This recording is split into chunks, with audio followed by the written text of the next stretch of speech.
What happened to Sly Stone, the musical genius who changed the sound of funk, soul, and rock forever? Once the electrifying frontman of Sly and the Family Stone, he filled stadiums, topped charts, and inspired generations. But behind the dazzling hits and unforgettable performances was a man whose life unraveled in ways no one could have imagined. From millions in royalties lost to a $5 million court victory that mysteriously vanished. From bankruptcy and isolation to the tragic health battles that shadowed his final years. How did a man who reshaped modern music end up with a net worth of just $500,000 at the time of his death? And what is the true legacy he left behind? Join us as we uncover the untold story, the rise and the ruin of Sly Stone. Stay tuned. What we found inside will surprise you. Sylvester Stewart, who the world would one day know as Sly Stone, was born on March 15, 1943, in Denton, Texas. He was the second of 5 children in a deeply religious family led by his parents, K.C. and Alpha Stewart. The Stewarts were devoted members of the Church of God in Christ, COGIC, and their faith played a big role in shaping their home life. Music was encouraged as part of their spiritual practice, and from an early age, the Stewart children were immersed in it. After the family moved to Vallejo, California, in the San Francisco Bay Area, Sylvester and his siblings, Freddie, Rose, and Loretta, formed a gospel group called the Stewart Four. They performed in church and even recorded a 78 RPM single in 1956 titled On the Battlefield, backed with Walking in Jesus' Name.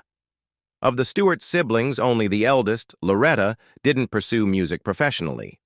The others, including the youngest sister Vieta, who would later go by Vet, all followed musical paths and eventually took on the surname Stone. From a young age, Sylvester was recognized as a musical prodigy. By 7, he was already proficient on the keyboards, and by 11, he had mastered the guitar, bass, and drums. As a teenager, he focused mainly on the guitar and joined several high school bands. One of those groups was the Viscanes, a doo-wop group where he and his friend Frank Arellano, who was Filipino, were the only non-white members. During that time, Sylvester also tried his hand at recording solo, releasing a few singles under the name Danny Stewart. Together with his brother Fred, he formed short-lived groups like the Stewart Brothers. After high school, Sylvester continued to study music at the Vallejo campus of Solano Community College. It was during his school days that a simple misspelling by a classmate gave him a nickname that stuck for life. Someone wrote Slyvester instead of Sylvester, and from then on, he was simply known as Sly. By the mid-1960s, Sly Stone had become a key figure in San Francisco's music scene. He worked as a disc jockey for KSOL, a local soul radio station, where he broke boundaries by mixing white performers like the Beatles and the Rolling Stones into his playlists, something that was uncommon at the time. At the same time, Sly was also making his mark behind the scenes as a staff record producer for Autumn Records. There, he worked with several San Francisco area bands, many of them white groups, including the Beau Brummels, the Mojo Men, Bobby Freeman, and Grace Slick's first band, The Great Society. Sly's influence went beyond just playing records. He helped steer K-Soul deeper into soul music and even started calling it K-Soul. Later, he DJ'd at another popular soul station on 107.7 FM, which would eventually become KSAN. While spinning records and offering what he called music for your mind, body, and your soul, Sly also stayed active as a musician. He played keyboards for big names like Dionne Warwick, the Righteous Brothers, Marvin Gaye, and even took the stage at Chubby Checker's Twist Party concerts at the Cow Palace in the early 1960s. By 1966, Sly was fronting his own band, Sly and the Stoners, which featured Cynthia Robinson on trumpet. Meanwhile, his brother Freddie was leading Freddie and the Stone Souls, alongside Greg Errico and Jerry Martini. When Larry Graham came on board as bassist, the two groups merged into what would become Sly and the Family Stone. By 1967, this groundbreaking multiracial band was performing across the Bay Area, quickly earning a reputation for their unique sound and unforgettable shows. Sly and the Family Stone's success. After releasing their debut album, A Whole New Thing, in 1967, Sly and the Family Stone didn't find immediate commercial success. The album was met with only mild reception, but everything changed when they dropped Dance to the Music as a single. The song became a breakout hit and later headlined their second album of the same name in 1968. Their momentum didn't carry over to their next album, Life, which also came out in 1968 and struggled with low sales. But the band wasn't done. In 1969, they released Stand, and this time, they struck gold. The album became a massive hit, selling over 3 million copies and producing their first #1 single, Everyday People. By the summer of 1969, Sly and the Family Stone were among the biggest acts in the world. They followed up with more hits, including Hot Fun in the Summertime and the double A-side single Thank You, Falletin' Me Be Myself Agin, and Everybody Is a Star. They capped off an incredible year with unforgettable performances at major events like Woodstock and the Summer of Soul concerts in Harlem, where they received an outpouring of love from the massive crowd. As they toured following the success of Dance to the Music, the band quickly became famous for their electrifying live shows. Their concerts drew in both black and white audiences, breaking barriers and uniting fans with their music. Even Bob Marley, during his first U.S. tour in 1973 with the Wailers, had the chance to open for Sly and the Family Stone. At the height of their success, Sly Stone also made moves behind the scenes. Together with David Kapralik, the man who had helped bring the band to Epic Records, he co-founded Stone Flower Productions. Their label, Stone Flower Records, produced material that was distributed through Atlantic Records. Personal problems. As Sly and the Family Stone reached the peak of their fame, trouble began to brew behind the scenes. The relationships within the band started to fall apart, with growing tension, especially between the Stone brothers and bassist Larry Graham. The pressures weren't just internal. Epic Records pushed Sly for more marketable songs, while outside forces like the Black Panther Party called on him to make his music more militant, more reflective of the Black Power movement. They even urged him to replace the band's white members, Greg Errico and Jerry Martini, and to fire manager David Kapralik. By the fall of 1969, the band had moved to Los Angeles, and with that move came a darker chapter. Sly and his bandmates became heavily involved with drugs, particularly cocaine and PCP. The music started to take a back seat as the focus shifted to partying. Sly was rarely seen without a violin case, which instead of holding an instrument, was filled with illegal substances. Recording sessions slowed to a crawl. In fact, between the summer of 1969 and the fall of 1971, the band managed to release just one single, Thank You, Falletin' Me Be Myself Agin, paired with Everybody Is a Star in December 1969. That single, however, left a lasting mark. Thank You introduced a heavier, funkier sound that would define the next decade of funk music. It also showcased Larry Graham's groundbreaking bass-slapping technique, a style he said he developed years earlier to make up for the absence of a drummer in a previous band. Thank You, Falletin' Me Be Myself Agin, shot to #1 on the Billboard Hot 100 in February 1970, holding the top spot for 2 weeks and selling over 1 million copies. It also climbed to number 5 on the R&B chart. Meanwhile, Sly's personal life mirrored the chaos. Living in Los Angeles with his girlfriend Deborah King, who would later marry Carlos Santana, Sly's behavior became increasingly erratic. By November 1970, more than a year after the success of Stand, Epic released a greatest hits album. A year later came There's a Riot Going On, a stark departure from the band's earlier sound. The album was darker, moodier, and recorded in isolation, with Sly playing most of the instruments himself. Unlike the band's earlier records, which captured the energy of the group playing together, Riot was pieced together with overdubs and one of the first major label albums to heavily feature a drum machine. As the 1970s wore on, the unity that once defined Sly and the Family Stone began to fall apart, and with it, their popularity and record sales started to slip. In 1971, drummer Greg Errico left the group and was eventually replaced by Andy Newmark. Tensions between Sly Stone and Larry Graham reached a breaking point, and by early 1972, Graham was fired from the band. Rusty Allen stepped in to fill his spot on bass. Though Sly continued to release music, including the albums Fresh in 1973 and Small Talk in 1974, the band's momentum was fading. The music still showcased flashes of brilliance, but Sly's drug use and the group's declining popularity cast a shadow over their work. The band's troubles weren't limited to the studio. Since 1970, their live bookings had been dwindling. Promoters became wary, knowing there was a risk that Sly or other members might not show up, refuse to perform, or collapse mid-set due to drug use.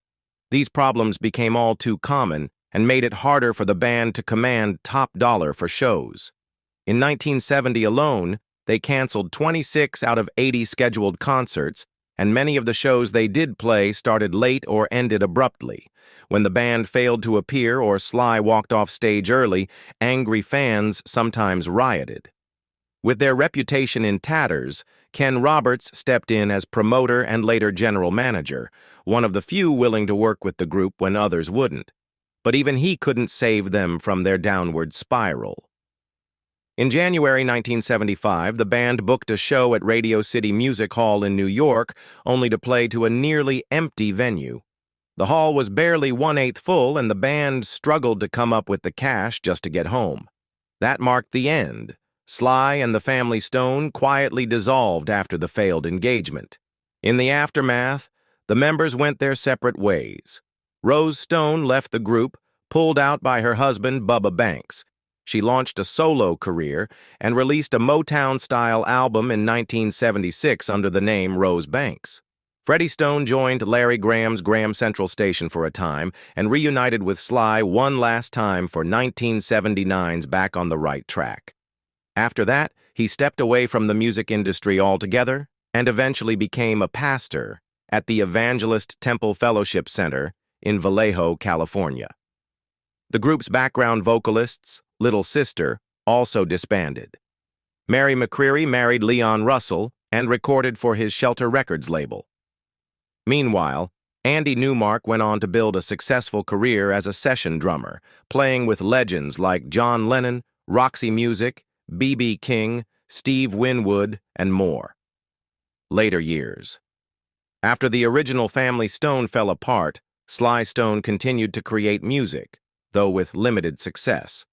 He recorded 4 more albums as a solo artist, though only High on You, 1975, was released solely under his name. The others carried the Sly and the Family Stone label. In 1976, Sly put together a new lineup and released Heard Ya Missed Me, Well I'm Back. That was followed by Back on the Right Track in 1979 and Ain't But the One Way in 1982. The last of these began as a collaboration with George Clinton, but the project fell apart and was later finished by producer Stuart Levine. Despite Sly's efforts, none of these albums managed to make a significant impact. Sly also worked with Funkadelic on their 1981 album The Electric Spanking of War Babies, hoping to reignite his career, but that spark never came. In the early 80s, he joined a George Clinton Funkadelic offshoot project called the Soda Jerks, along with percussionist Maruga Booker. In June 1983, Sly's personal struggles caught up with him again. He was arrested for cocaine possession in Fort Myers, Florida. He served 3 years probation, but later ended up behind bars for violating parole. Still, he tried to stay connected to music. In 1984, he joined Bobby Womack for a short tour. 2 years later, Sly appeared on Jesse Johnson's Shockadelica album, contributing vocals and appearing in the music video for the track Crazy. In 1985, Sly released a single called Ika Bo Static Automatic from the Soul Man soundtrack and the song I'm the Burglar for the Burglar soundtrack. He also co-wrote and co-produced Just Like a Teeter-Totter, featured on a 1989 album by the Bar-Kays. In 1990, Sly lent his powerful voice to Good Time by Earth, Wind and Fire. He teamed up again with Bobby Womack for When the Weekend Comes, a track on Womack's 1993 album I Still Love You. That same year, Sly and the Family Stone contributed a remix of Thank You, Falatin Me Be Mice Elf Agin to Red Hot Plus Dance, a compilation album aimed at raising awareness and funds for AIDS charities. But the later years brought more than musical collaborations, they also brought controversy. In 1995, Sly's former landlord, Chase Mellon III, accused him of trashing a Beverly Hills mansion he'd rented. Mellon claimed the house had gold paint smeared in the bathrooms, blackened marble floors, broken windows, and that Sly himself appeared gaunt and paranoid, accusing Mellon of spying on him. Sly Jr., who was studying to be a recording engineer at the time, defended his father, saying no one had intentionally caused damage. It was just the aftermath of some parties and gatherings. But the damage went deeper than the property. Sly never grew out of drugs, said his ex-wife, Kathy Silva. He lost his backbone and destroyed his future. Sly's last major public appearance for many years came in 1993, when he took the stage at the Rock and Roll Hall of Fame induction ceremony alongside the original Family Stone members. Behind the scenes, according to his son, Sly continued to work on music and had written enough material for a new album, including a tribute to Miles Davis, titled Miles and Miles. In August 2005, Sly Stone made a rare public appearance. He rode his motorcycle to the knitting factory in Los Angeles, bringing along his younger sister, Vet Stone, who was performing that night with her Sly and the Family Stone tribute band, the Funk Family Affair. Sly kept his helmet on throughout the entire show, adding to the mystery surrounding him. A documentary film crew was there that night, capturing the moment for what would later become On the Sly, In Search of the Family Stone. By 2009, the public began to learn more about the hardships Sly was facing. The documentary, Coming Back for More, revealed the troubling reality of his financial situation. Reports at the time, including one from The Guardian, stated that Sly was homeless, living off welfare, staying in cheap hotels, and sleeping in a camper van. The film claimed that his former manager, Jerry Goldstein, had cut him off from his royalty payments after a dispute over a so-called debt agreement, forcing Sly into poverty. In 2011, the filmmaker Willem Alkema wrote in the New York Post that Sly was living out of a white camper van parked on a street in Crenshaw, a tough Los Angeles neighborhood known as the setting for Boys in the Hood. A kind, retired couple helped him, making sure he had at least one meal a day and letting him use their home to shower. Sly Stone's battle for his fortune. Sly Stone's fortune had mysteriously disappeared. The royalty checks that should have kept him comfortable for life had stopped arriving, and he found himself tangled in bitter legal battles over who truly controlled the rights to his iconic catalog. In 2015, it seemed like he finally won a long-overdue victory. A jury awarded him $5 million in a lawsuit against his former manager, who he claimed had withheld decades' worth of royalties. It should have been the moment that changed everything. But the money never came. What followed was a painful saga of legal setbacks, industry exploitation, and the unraveling of one of music's most tragic cautionary tales. By the late 2000s, Sly Stone's situation was desperate. In 2011, the world learned that the man who had once owned mansions and luxury cars was now homeless, living out of a camper van on a street in a tough Los Angeles neighborhood. He survived on small handouts and meals from kind neighbors. In interviews, Sly pointed the finger at his former manager, Jerry Goldstein, blaming him for the collapse of his finances. According to Sly, his royalty checks stopped arriving in the late 1980s, even as his songs continued to generate millions from airplay, sales, and licensing. After years of financial struggle, he filed a $50 million lawsuit in 2010 accusing Goldstein of fraud and breach of contract. Sly claimed he hadn't received a single royalty payment between 1989 and 2009. When the case went to trial in 2015, it seemed like justice had finally arrived. A Los Angeles jury ruled in Sly's favor, awarding him $5 million in damages. The jury agreed that Goldstein and his company, Even Street Productions, had funneled Sly's royalties into their own accounts while the artist himself was left with nothing. For the first time in decades, it looked like Sly Stone was about to get what he was owed. But the victory didn't last. Within months, Goldstein's lawyers appealed the verdict, arguing that the jury had misunderstood the facts. In December 2015, the judge overturned the award, pointing to a critical technicality. Back in 1989, Sly had signed over his royalties to Even St. Productions in exchange for a 50% ownership stake in the company. Goldstein's legal team argued that Sly had agreed to the arrangement and that any royalties collected were essentially payments to himself through that business partnership. Despite arguments that the deal had been exploitative and misleading, the court ruled that Sly no longer had a legal claim to the royalties, and the $5 million award was erased. Once again, the money was gone. Sly's attorneys fought on, winning an appeal in 2016 that granted him the chance for a new trial. For a brief moment, it seemed like hope was alive. But by 2017, the case quietly ended in an out-of-court settlement. Sly didn't receive the big payout he had hoped for, but he did regain some control over his music, including the rights to the Sly and the Family Stone name, the Michael Jackson connection. One of the most surprising and little-known twists in Sly Stone's legal and financial troubles is how they intersected with Michael Jackson. The story starts, interestingly enough, with Paul McCartney.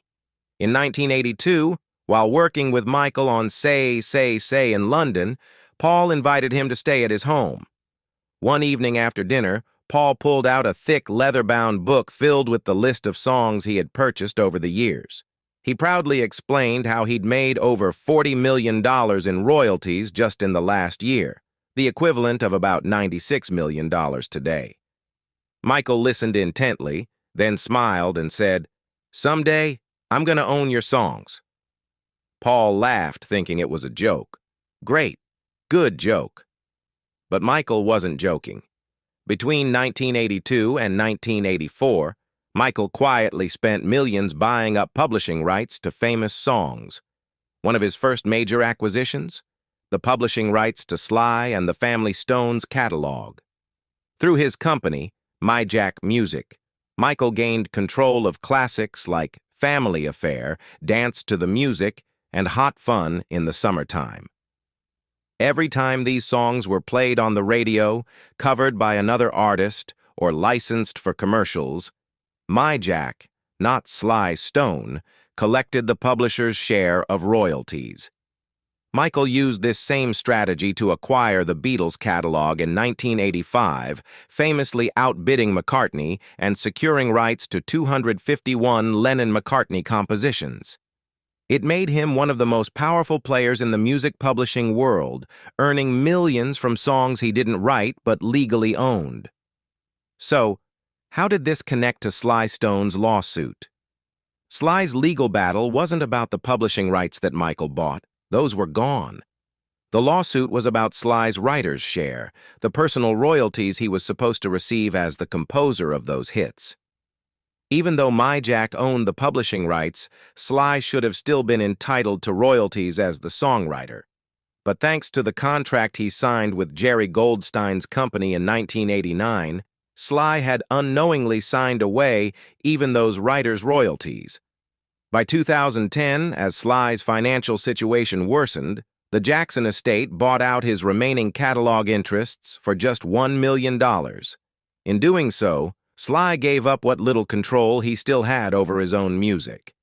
By 2019, the Jackson estate secured full U.S. publishing rights to Sly's catalog through a final legal agreement, ensuring Sly Stone would never again control the bulk of the music he created.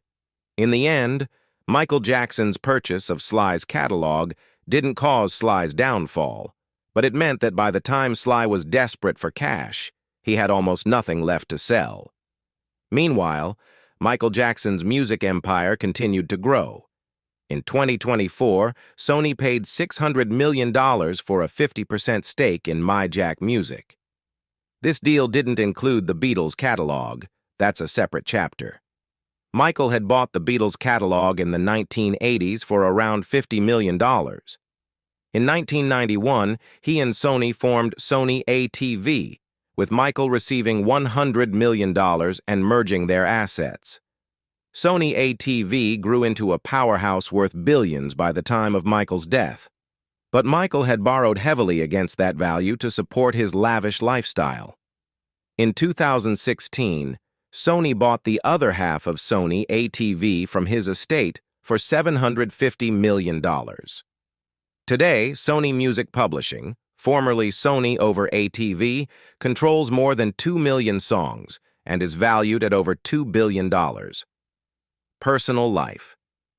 In the late 1960s, Sly Stone spent time at producer Terry Melcher's home, where they would hang out and play music together.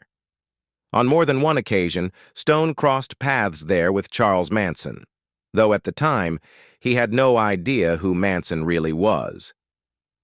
In a 2009 interview with LA Weekly, Stone recalled a minor disagreement he had with Manson during one of those visits, but it didn't seem significant at the time. Through Melcher, Stone also met Melcher's famous mother, Doris Day. The meeting came about because Stone had his eye on an old car he believed the family owned. When he met Doris, he told her how much he loved her song, Whatever Will Be, Will Be. The two ended up sitting at the piano together, singing it. The encounter sparked rumors that Stone and Doris Day were romantically involved, though it wasn't true. In 1974, Stone married model and actress Kathy Silva in a highly publicized ceremony held on stage during a sold-out concert at Madison Square Garden. The couple wore outfits designed by Halston, and the wedding was planned as an extravagant spectacle. They envisioned a laser light show, an angel flying above the crowd, dropping gold glitter, and thousands of doves released into the arena. But the plans didn't go as hoped. The ASPCA threatened legal action to stop the dove release, and the venue wouldn't allow the angel stunt without a hefty $125,000 security bond, which Stone's team declined to pay.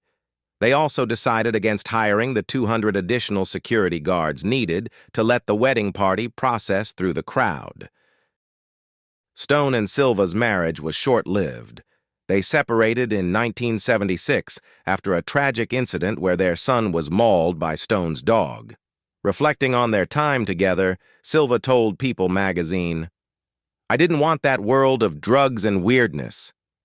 Still, she admitted, he'd write me a song or promise to change, and I'd try again.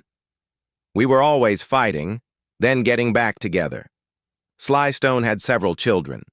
His son, Sylvester Jr., was born in late 1973 to Kathy Silva. His first daughter, Sylviette, who now goes by her middle name, Fune, was born around 1976, and her mother was Stone's bandmate, Cynthia Robinson. His second daughter, Novena Carmel, was born in 1982. Novena followed in her father's musical footsteps as a singer and performer, and she also works as a booking agent at the Little Temple Club in Los Angeles. Today, she's a co-host of Morning Becomes Eclectic on the public radio station KCRW, Final Years and Death. In his final years, Sly Stone lived a quiet, more private life in Los Angeles, surrounded by a small circle of family and loyal friends. Though the vast fortune he once enjoyed was long gone, a 2016 settlement helped him regain some of his intellectual property rights, including ownership of the Sly and the family Stone name. Modest royalty payments offered some stability and a bit of peace after years of struggle. In 2023, Sly shared his story in his memoir, Thank You, Falatin may be myself agin. The book was raw and unfiltered, offering a candid look at his incredible career, personal demons, and the exploitation he endured in the music industry. Then in 2025, director Questlove brought Sly's legacy into the spotlight again with the documentary Sly Lives, aka The Burden of Black Genius. The film explored the lasting influence of Sly Stone and the price of brilliance in an industry that often chews up and discards its most visionary artists. Featuring heartfelt interviews with legends like George Clinton, D'Angelo, Chaka Khan, Q-Tip, and original family Stone members Larry Graham and Jerry Martini, the documentary introduced Sly's music and story to a new generation, many of whom knew him only through samples and tributes. Sly Stone passed away on June 9, 2025, at the age of 82, after a long battle with COPD and other health complications. He died peacefully, with his 3 children, his closest friend, and members of his extended family by his side. At the time of his death, Sly's net worth was reported to be around $500,000. His life remains one of the most cautionary tales in the history of music, a story marked by lost royalties, unfair contracts, and a system that too often fails the artists who shape it. Sly never saw the $5 million judgment he once won in court, but in the end, he reclaimed something just as important: his name, his legacy, and at long last, the recognition he had always deserved.